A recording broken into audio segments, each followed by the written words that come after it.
बनेपा संस्कृतिमय संगीतमय हुँदैछ, जसको लागि तपाईहरूको साथ, सहयोग तथा उपस्थिति अति आवश्यक रहेको छ। ऐतिहासिक तथा सांस्कृतिक प्राचीन नगरी बनेपा तथा बनेपालीको आराध्य देवी श्री माई चण्डेश्वरी हो भने बनेपाको सबैभन्दा महत्वपूर्ण या भनौं सबैभन्दा ठूलो जात्रा चण्डेश्वरी जात्रा हो। सोही जात्रा सुरु हुनुभन्दा 1 महिना अघि साखु पुन्नीदेखि चण्डी पुन्नेसम्म 1 महिना आफ्नो आराध्य देवीलाई प्रसन्न गराउन भक्तिभाव प्रकट गर्दै चण्डेश्वरी स्तोत्र गाउने गरिन्छ। यसरी घर घरमा स्तोत्र पाठ गर्नाले देवी प्रसन्न हुने र घरमा पनि नकारात्मक ऊर्जाहरू प्रवेश नगर्ने जनविश्वास रहिआएको छ। यस स्तोत्रलाई घरमा पूजा विधि तथा तन्त्र विधिबाट पाठ गर्ने गरिन्छ भने भिन्नै लय र भिन्नै शैलीमा भजनका रूपमा पनि प्रस्तुत गरिन्छ। कति बाजेहरूबाट पहिले यो पाठ 12 महिना नै पाठ गर्नुपर्ने र 12 महिनामा 12 वटै लयमा गाउने गरिन्थ्यो भन्ने पनि सुनिन्छ।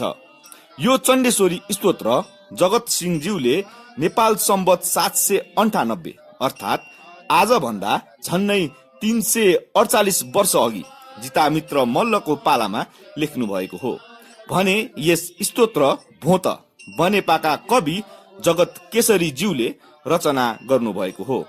यस स्तोत्रमा चण्डेश्वरी उत्पत्तिदेखि चण्डासुर वध कसरी गरे सबै वृत्तान्त बताइएको छ। यस्तो महत्वपूर्ण संस्कृति बिस्तारै लोप हुँदै गइरहेको छ।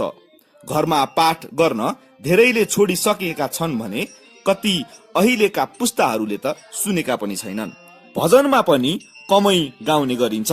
त्यसैले यस्तो महत्वपूर्ण संस्कृति जगेर्ना गर्न हलिनेवा गुठी भोटदे कचाको आयोजना, नारायण प्रसाद जोशीज्यूको संयोजकता तथा जोजलपा भोट नेगा सम्पदा संरक्षण खल, बनेपाका सम्पूर्ण भजन खलहरू, स्थानीय निकाय र बनेपालीहरूको साथ सहयोगमा बनेपाको हरेक टोलमा 31 दिन 31 स्थानमा चण्डेश्वरी स्तोत्र परनामा भजन गर्न लागिएको हो, जसमा 7 वटा भजन खलहरू रहेका छन् भने हरेक भजन खलले 4 देखि 5 स्थानमा परनामा भजन गर्ने गरी मिलाइएको छ।